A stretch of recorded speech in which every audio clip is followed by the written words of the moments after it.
Welcome to the Chine On podcast. I'm your host, Chris, and I appreciate you guys being here. I appreciate you taking the time to sit with me, to drive with me. It's been a pretty cool week. Took last week off. I took a couple days off at the end of the week last week from work. I didn't do a podcast.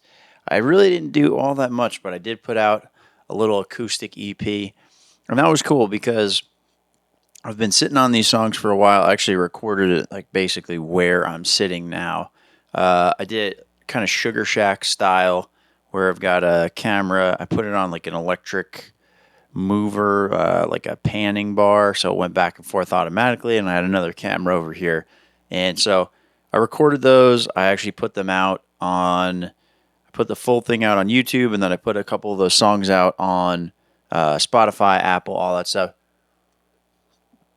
And it's actually been cool to get feedback from people and even listen to it on Spotify and hear it in my house and stuff. Like my wife put it on the Apple TV, and my daughter's now listening to it, and so that's cool. So she'll like do things like this. She just turned 2 over the weekend, and no, it's cool that she's actually enjoying it. That it's not like she hears it and then goes like bad dada or anything like that. She actually enjoys it, so I appreciate that. And it's just kind of cool that like your music can be like on the TV. I know it's pretty easy to go. You go to Lander, you go to any of these things. You submit a song, you put it out there. Basically, costs you $100 to sign up for the year, and then it's there. But it's still a cool feeling to finally take that, ship it, put it out there, and it's interesting, like how things change because in the past, man, I was fucking like I hated any kind of like self promotion, and it wasn't completely like, oh, I just don't believe in self promotion because I don't do that, whatever. I was like in physical discomfort when my music would come on or like around people that I knew. Like if I was there and my music came on, I would like physically lock up. I don't know why. Maybe it was just like insecurity, but also because with the music, I do talk about things that are pretty personal. I try to go in depth. And so maybe having that rawness, openness around other people that maybe I know I could know them well. Like even it could be with my wife, could be some of my best friends, could be my family. It's just like it was a weird, very uncomfortable feeling. Because part of it too is when you make music and you make shit like that, you do kind of put your true self into it, and it's pretty uncomfortable to share because that's you could I think a lot of us go through most day to day. You have not like a complete facade of who you are, like I'm a completely fake person, but there are things that you put out there that you don't really want people to know truly what you're thinking or what you're feeling, or you don't. I At least for me, when I interact with people, a lot of times it could come down maybe I want to be liked or accepted by the tribe, like whatever. People say like people you're wired like that for hundreds of thousands of years to be accepted by the tribe. That could be it. I also know people that like don't fully give a shit. I do respect that. I envy it a little bit. I'm glad I don't completely have it because my brain kind of works um, different. But yeah, I would get like physically, I would like shut down. Like it would be like I'd become a hot dog in a bun, just like fucking wrapped up in there. And then you could fucking throw some mustard, you could throw some ketchup on me, and I'd have no idea really what was going on.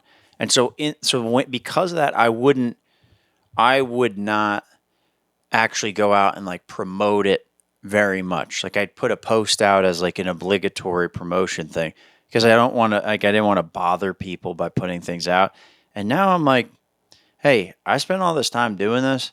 Let me just fucking put it out there. I made clips. I put those out on Instagram. I'll throw them up on YouTube. And It's actually cool because people are listening to it now. Like, it's not a ton. I mean, I 10x'd my Spotify listeners, so I mean, that's pretty fucking sick. And the main strategy was go from legitimately 2 listeners to 20 listeners. So, if you want to know the secret to 10x your Spotify listeners, hit the link in the bio below and sign up for my free course. I'll show you exactly step by step how I did it and how you can do it too, because the financial freedom that's come from this number of listeners is honestly it's changed my life in a 1 week period. Like I got right around 18 listeners. I went out, I told my wife, like, look, I know that you don't necessarily see where this is going. And I know that, I did talk about doing music full time in the past, but I bought you this. And I brought her outside and it was a G Wagon. So, like, I actually bought it. So I took out a loan, I took out a home equity line of credit on my house, and I bought my wife a G Wagon. And she was so fucking stoked about it. I mean, like, she shows her affection really in kind of strange ways. Like, she was just like, I'm gonna divorce you. I'm gonna take Lana and the baby that's on the way, and all these kind of things. You know how like women do when it's like they get like really excited about certain things. So I kind of understand where she's coming from. Uh, I wouldn't necessarily react that way. I would have just said like thank you, would have been nice. Um, but not everybody. You don't know. That's a part of giving gifts and putting things out in the world is you don't know how people are going to receive them and you don't know how they're going to react, but you still need to give that gift to the world. And so that's how I view my music and this podcast, because you don't know how people are going to react. It could have 3 listeners, and you could have, I mean, 30 listeners. When you hit 30 listeners, I know you might be talking shit. When you hit 30 listeners on your fucking Spotify, then you go out and you buy yourself a G Wagon. Because that fucking money's coming. I'll tell you that much. When it doubles to 60, fuck. I'm going to go on Richard Branson's mini space shuttle thing. I think that's the next move. I think it's double the amount of money of a G Wagon, so it only makes sense. And yeah, so, but it was cool, like getting that, talking to a handful of people reached out and like gave me specific feedback on the music, and that is actually cool to do. Like to put something out into the world and not know what's going to happen, even through the fear of potential rejection or humiliation or people disliking it or making fun of it or whatever it might be. Because it's not fucking perfect EP. Like, I actually recorded that I think by the time I started recording that set that's on the album was like 1:30 in the morning. So I'd spent all this time setting it up. I think I started that whole process at like 9 or 10 at night. So by the time I got to that, I was fucking wiped out. That was actually it was the second take. So I ran through all of those songs once and then hit pause, stopped everything, and was like, all right, that was pretty good. Now that I got one in the bag that I'm like okay with, let me just fucking go through and record it one more time. And so that EP is the second recording. So it's not perfect, but it was cool to talk to like some friends, some people that I know through jujitsu, through a few other things that like gave me specific feedback. And that is actually a really cool feeling after you put something out. Like the things where people are like, "Oh, you did a great job. I appreciate it. Awesome." But like when somebody actually goes and gives you specific feedback, like, "Hey, there's something about the way that the songs come off and like the way that you sing it and like the combo of the words, I I don't necessarily have that same situation, but I could feel what you were putting into it, or it reminded me of this particular thing." Like that's very cool. That makes it worth it to do and to keep trying to put things out.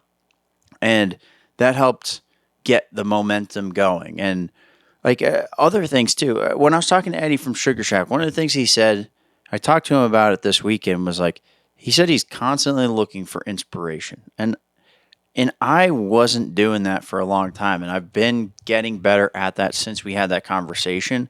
And it really is true. Like you can pull inspiration from yourself. You can also pull inspiration from like your past accomplishments, which is cool because now as like these songs are playing on the TV and stuff, and I have like the new EP going, it is playing some songs that I recorded and released 2 years ago, something like that. And during that time when I recorded that, I was trying to figure out how to make a business work and all these things. So I put it off to the side again.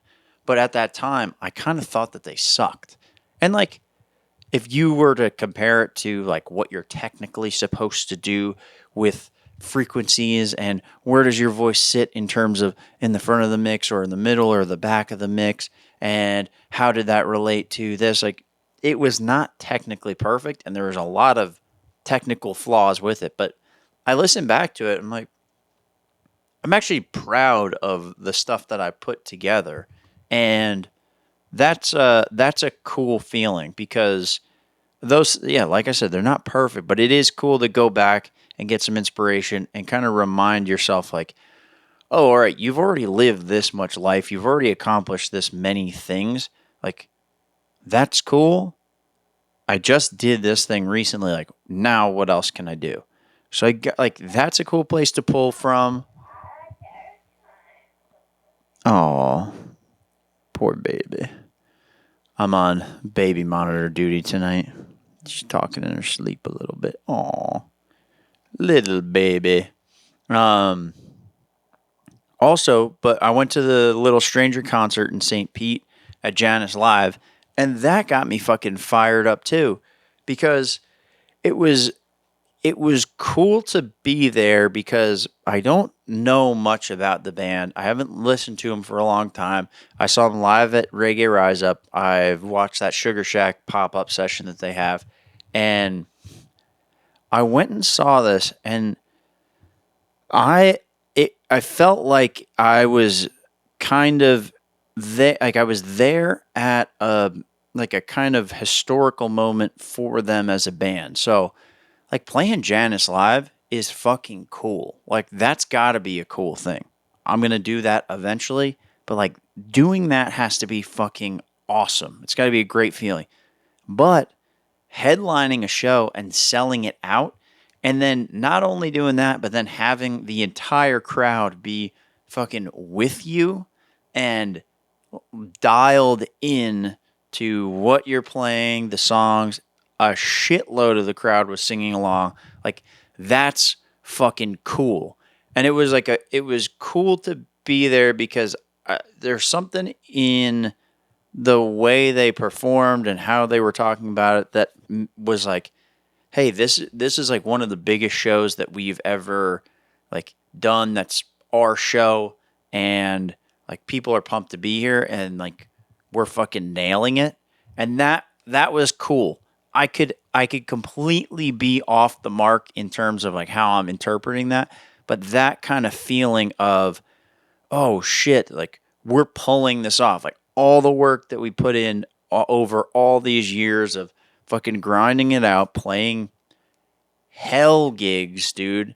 Like you go somewhere and like nobody wants to hear fucking two dudes rapping and playing this shit. And it's like, how many times have they gone and fucking done that? Like I remember going and playing shows and it's like nobody wanted me to fucking be there. And you sit there and you fucking suck it up and you take it and you reevaluate your life constantly and wonder if you're making the right decisions. So that was just a cool thing to be a part of. And it kind of reminded me like are you there's so many events like that that happen in the world, and it's good to be a part of them every once in a while. You don't need to be at every single event and see every single thing all the time, but like it is good if you're more of like a hermit type person.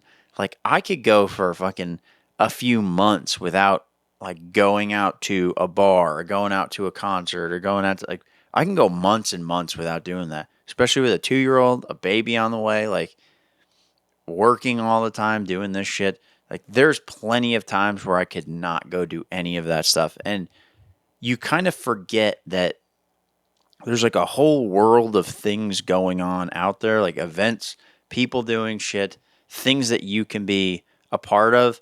And I think it's good to go to that every once in a while. That is kind of a sense of inspiration in itself of like getting in the mix of people and like humanity. And you'll see fucked up things like walking around downtown St. Pete after the show. Like it's fucking madness. Like there's people like fighting. There's people that look like they were clearly selling drugs. Like there was all kinds of shit. There's girls in like super scantily clad. Like, and then you look at all these security guards like their heads are fucking about to pop off. It's like, it's great. I don't want to do that all the time. I'm not fucking 22 anymore, but it's good to go out there every once in a while. Remind yourself what the hell's happening out there. No, but that was really cool, and yeah, I'm just glad I got to do it. So I've been fired up with that. It got me moving on some music. It got me starting to pull out some old songs, and I'm just starting to like put them down on recording and just fucking get it out there. It doesn't have to be perfect, and yeah, it's a cool feeling, man. And yeah, so like last week when I took these couple of days off, that was actually it was nice because I got to actually hang out with my daughter for a few days where I kind of took her in the morning and went and did a bunch of stuff with her during that time. That was nice because I've been traveling for work and like being on and off sick. So when I'd be home on the weekends, like I would travel for work. I would be like just fighting sickness for that whole time. And then the weekend would come and I would just like kind of fall apart and be fucking wiped out, be sick.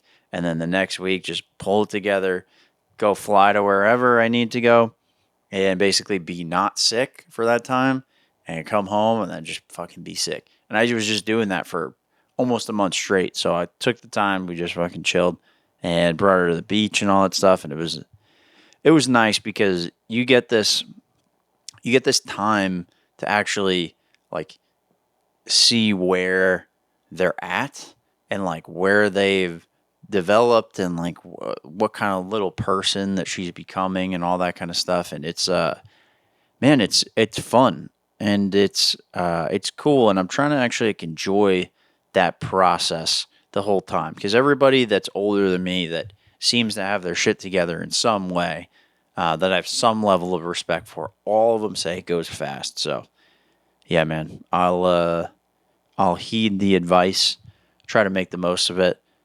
And you have like a lot of fun times. There's also times where you just want to brush their teeth and they won't let you, and you want to like I want to fucking I would love to like rip the sink out of the fucking counter because it's so fucking frustrating.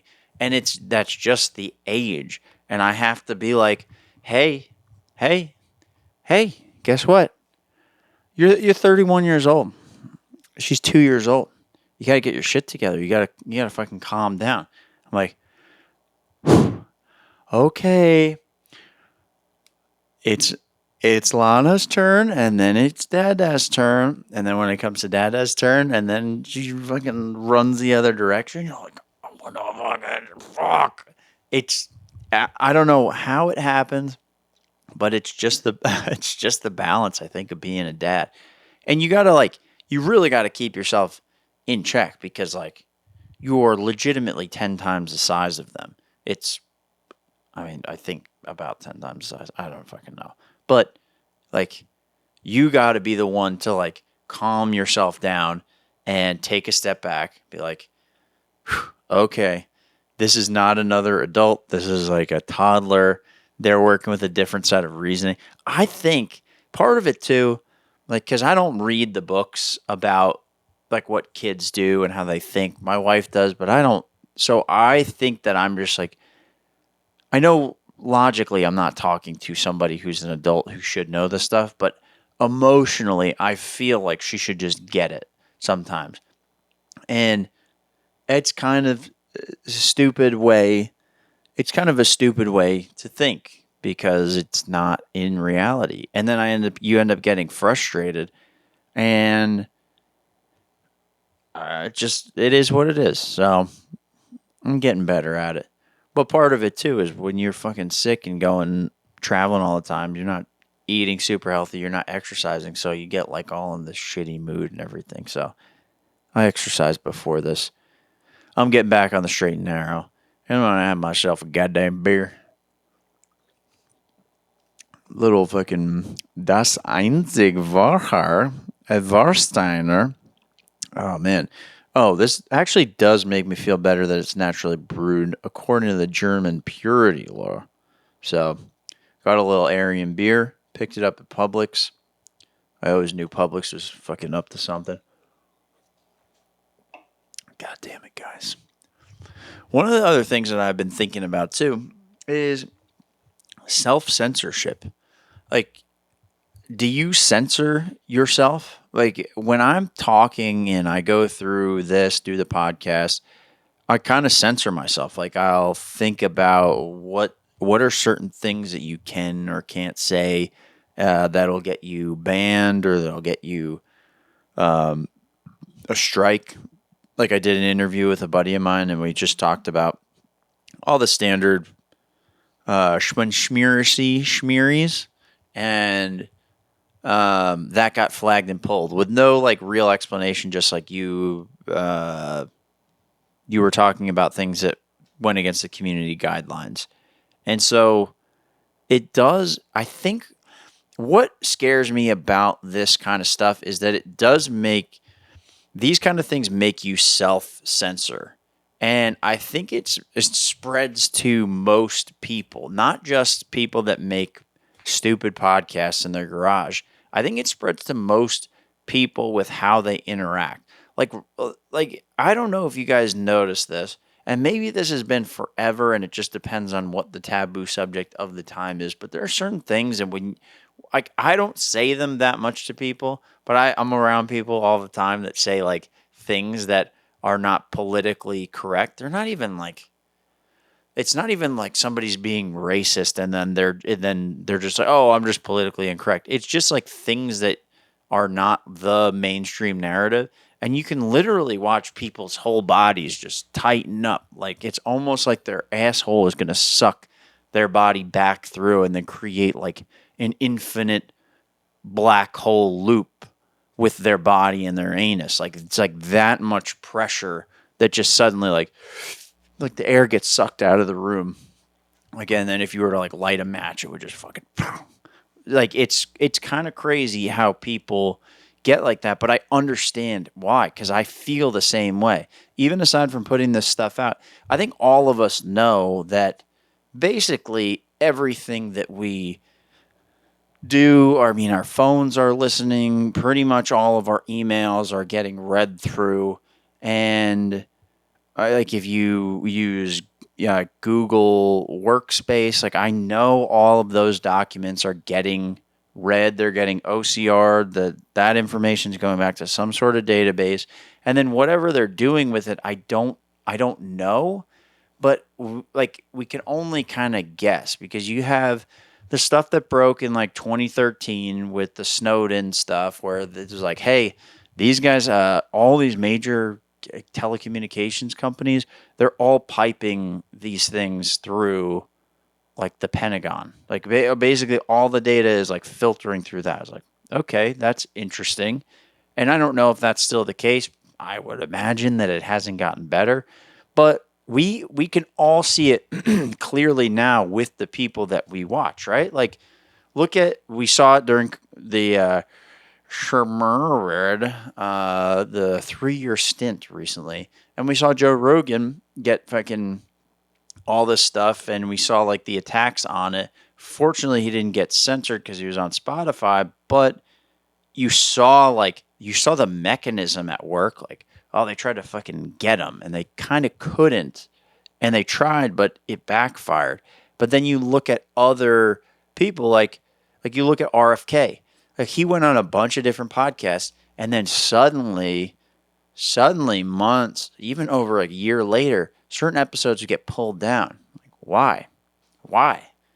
Why were those fucking episodes pulled down now when he's running for president, when he's now challenging the incumbent guy? Like, why? And how come that shit isn't fucking election tampering? How come when how come when Biden and the FBI and the CIA go through and reach out to Facebook and all these things to suppress the Hunter Biden laptop story, how come that's not election tampering? One, when it was a real thing. And then two, how come they can work? How come these telecommunications companies and channels like YouTube and all these other guys, how come suddenly they're able to censor somebody who's running against the incumbent person? And how come the Democratic National Committee can say, hey, we just imposed this new rule. If you're running for president and you have been to any of these states, actually any votes in those states are going to go to Biden. Like, that is literally tampering with the election. And you go, well, no, that's actually that's just for the Democratic Party. There's two fucking main ways to get to be the president. It's the Democratic Party and the Republican Party. And everybody bought these fucking fake stories about Russia and all this shit. Like, of course those countries are tampering with our election. We tamper with theirs. We tamper with everybody's shit. So, I don't know. Anyway, it's just frustrating that you can have this kind of censorship in ways that are clearly serving a specific group. If you talked about the 3-year stint between 2020 and recently, and some of the things that were available for sale by large companies to large countries, and things were I don't know what the right word is to say. People were talking about making sure that people had done this particular thing. Anything that went against it got fucking shut down. Like, by and large, got shut down in these mainstream areas, on YouTube, on Twitter. You got shadow banned on Instagram. All of this kind of stuff, it leads to that. But all of us can see that that's happening. You want to chime in, Lon? No, she doesn't want to chime in. All right. Yeah, she was pissed about it too. I was talking to her earlier. She's like, fuck it. Can't believe they did that to RFK. Son of a bitch. So it's just frustrating, but we see that. I think everybody sees that. It's not like unknown. Like, the people that we listen to, if you listen to Tim Dillon, you listen to Giannis Pappas, you listen to all these guys, they'll even talk about it where it's like, oh, well, we're going to get kicked off YouTube for that one. Like, Theo Vaughn had RFK on. He just got a strike. They pulled the video down. He got a strike. I don't know what the fuck's going on with Russell Brand. I guess part of what they're saying is that some people are alleging him of rape, and then other people are saying, I don't fucking know. I was listening to Theo Vaughn with Tucker Carlson. He had a good point. He's like, yeah, once they decide, like, you're canceled, suddenly all these women come out that have, like, that you've fucking, like, sexually assaulted. I don't know how the timing always works out that way. I don't know. Maybe I'm just an idiot. But I think we all see it. Like when you listen to, so what I was saying, like you listen to Tim Dillon or Giannis Papas, they'll even talk about it, like on Giannis Papas' thing. He's like, we didn't swear at the first 5 minutes of the thing, so we don't get downplayed. Like it's you see these things, and now that I make videos and I put all these things out, like I understand the mechanisms of how they do it. It's probably more complex than I'm thinking, but just from a simple level, it's not magic. It's not like a guy sitting there listening all the time. Basically, the way it works is when you put these videos out and you upload them into any of these platforms, any of the audio, and I'm sure they do something with like where the video it reads it or something. But with the audio, it's automatically transcribed into their system. So that way you could do the captions, all that kind of thing. But part of that technology, when you send it through, what it does is it transcribes it. And then my guess would be that they have several layers of tags, filters, and then some sort of context filters for it too. So if you were to put out an episode on YouTube that talked about the Shangzhemir that happened for about 3 years starting in 2020 that had a specific 5-letter name.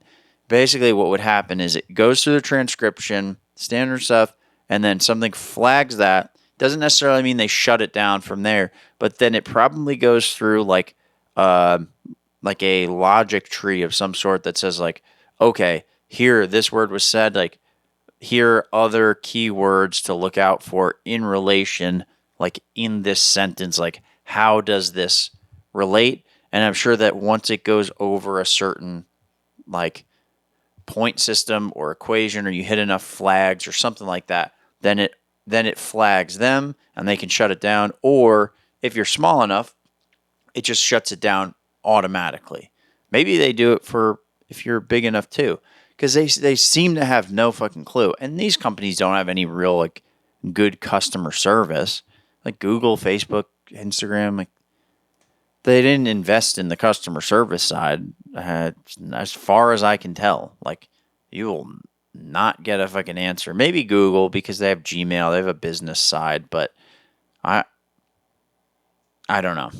And I could just be a cynical prick. But I know that that's most likely the mechanism for it. I'm sure that they've got something else where, like, it parses images. Because if you think of a video is just a bunch of still images. So if you've got some sort of technology that can read and scan those images as they go through, like, it might be able to flag things. That might be more data intensive and processing power intensive and maybe even more storage intensive. So I don't know if that's like a feasible way for them to do it, but I think that's how they do it. But I just don't like the fact that it's in our minds for everything, because we think about, I know I think about things now through that lens. Even if you're just talking or you're texting, or like I use Evernote as a way to capture my thoughts. Like, man, that shit is not just fucking in Evernote. Like, that is going somewhere. Whatever happens after that, I don't know. I don't necessarily think that there's like a little guy in a room like fucking Chris Hine. This is what he thinks about his parents. Like, I don't think that there's something like that, and then they're going to put things together. But it's just, you can start to paint, like, build a profile of people over time. And I don't know, it's just fucking strange, and it changes the way that you interact, the way that you look at the world, the way you're willing to tell the truth, how safe you feel telling the truth. And I don't think there's anything wrong with thinking before you speak. Like, you know, I don't necessarily like everything that everybody says, but I do think that they should have the right to say it. Um, but I also don't think that people should really be like super afraid of, I don't know, getting silence for what they think or what they talk about.